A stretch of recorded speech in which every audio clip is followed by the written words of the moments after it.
Hello, welcome to 10 at 10. Today is April 22nd.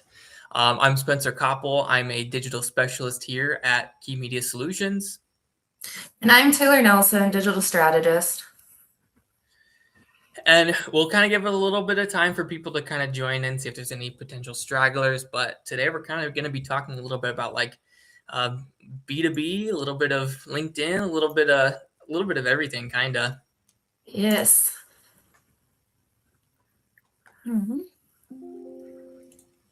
Well, Yeah, we can probably get started whenever you're feeling it. that's kind of what I was thinking. Cool. All right, we'll jump right in. So a lot of B2B marketing looks successful on the surface. Strong engagement, steady lead flow, solid campaign metrics. But when you actually look at revenue, it's not translating. So the real question is, why isn't your marketing driving pipeline? We see it all the time. Campaigns are optimized for clicks, impressions, even cost per lead, but there's very little visibility when whether those leads actually become real opportunities. And that's where the disconnect starts.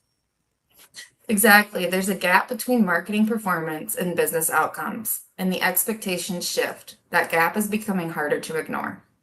Because today, marketing isn't just expected to generate activity, it's expected to contribute directly to pipeline and revenue. So, one of the biggest issues we see is that many strategies are still built around volume, more leads, more reach, more campaigns. But in B2B, volume doesn't equal value. Right. You can generate a high number of leads, but if they're not the right people, if they're not decision makers or part of the actual buying group, they're likely not going to convert. And in B2B, that buying group is critical. Decisions are rarely made by one person. They involve multiple stakeholders, often across departments or over a longer period of time. From a data perspective, that's where things start to break down. We see top of funnel metrics, high engagement rates, but very low progression in actual opportunities. Which tells you the issue isn't activity, it's alignment. If your marketing isn't influencing the people who actually drive decisions, it's not going to influence revenue.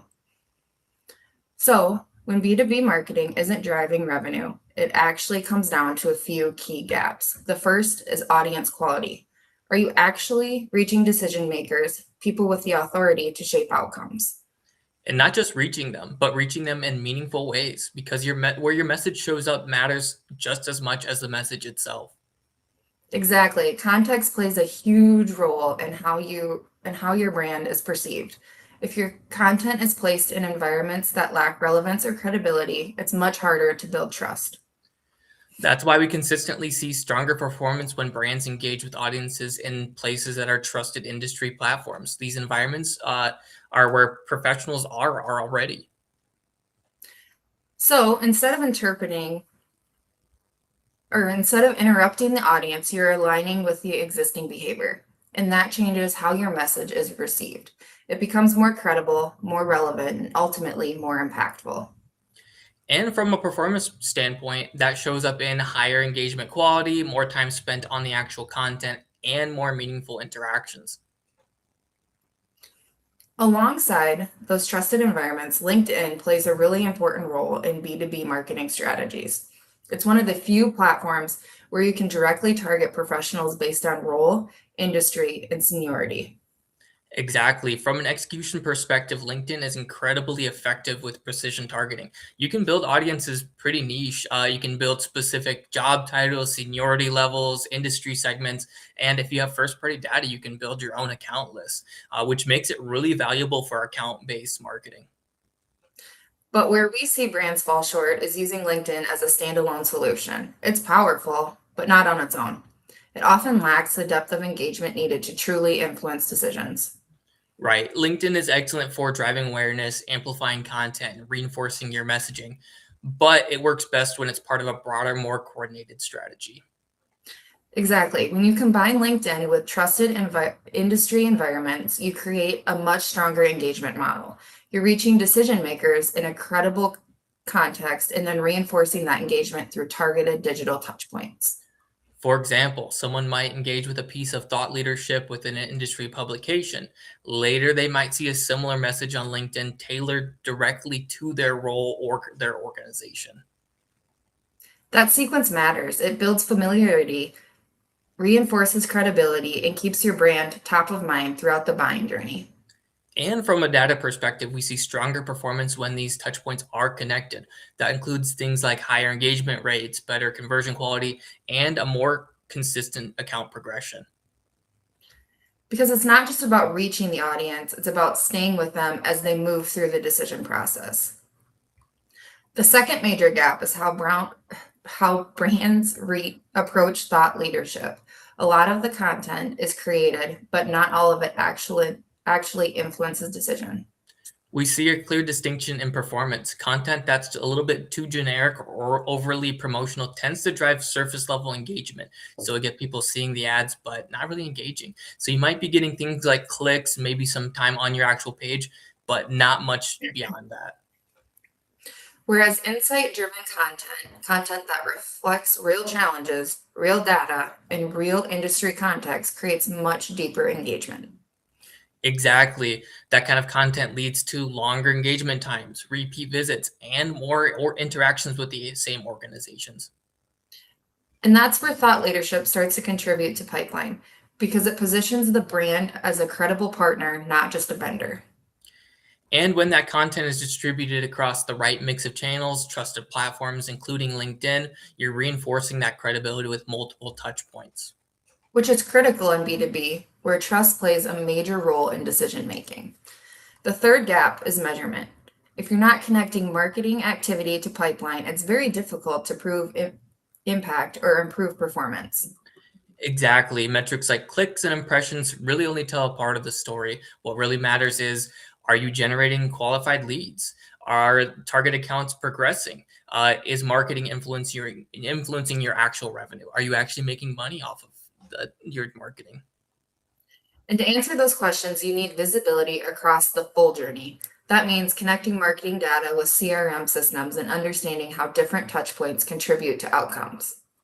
Especially in B2B where conversions are multi-touch. It's not one interaction, it's a combination of engagement across things like industry platforms, LinkedIn, and other digital channels. Once you have that visibility, you can start to identify what's actually driving pipeline and scale those strategies more effectively. So if your B2B marketing isn't driving revenue, it usually comes down to three core issues. One, you're not reaching the right audience. Two, you're not engaging them in the right environments. And three, you're not connecting activity to real business outcomes.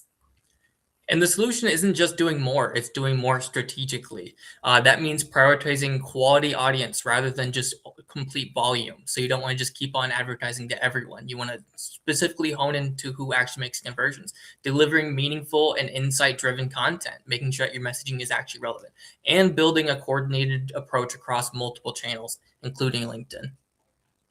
Because when those elements come together, marketing becomes more than just activity. It becomes a driver of pipeline, long-term partnerships, and measurable ROI.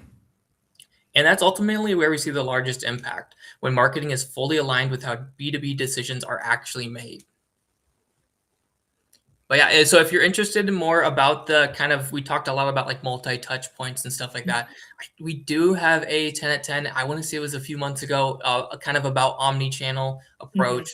That kind of will go a little bit more into more options about that too. We talked a lot about LinkedIn today, but there is other. It's a whole thing basically with the omni-channel approach, and I don't want to get too into specifics because we already kind of talked about it a bunch. But basically, the gist of that 10 at 10 was the more times people are seeing, I think, was it 3 touch points? I think is what it is. The more times that people are seeing your advertising, the more likely they are to become conversions. So, kind of like we said, is you have to strategize instead of just being like, well, it's on LinkedIn and we have all this, revenue here. It's like, are you going where they're actually at? Are you Mhm. advertising correctly? It does take sometimes depending on, and it obviously depends on the company. It depends on what your customer is, but it does take multiple touch points for some of Mhm. them. So Yeah, yeah, absolutely. Well, if you have any questions, please drop them in the chat. We will be more than happy to answer them. Now during the live or after the live, we do come back and read them. If you guys have any topics that you would like us to touch on in a different week, we would be more than happy to do that as well. Um, as you guys know, we are here every Wednesday morning at 10 o'clock to do a rundown of something that is going on in digital marketing news. So, Cool. yeah. All right. Well, I don't think I'm next week, but somebody will be here next week. So we will see you guys later. Thank you guys for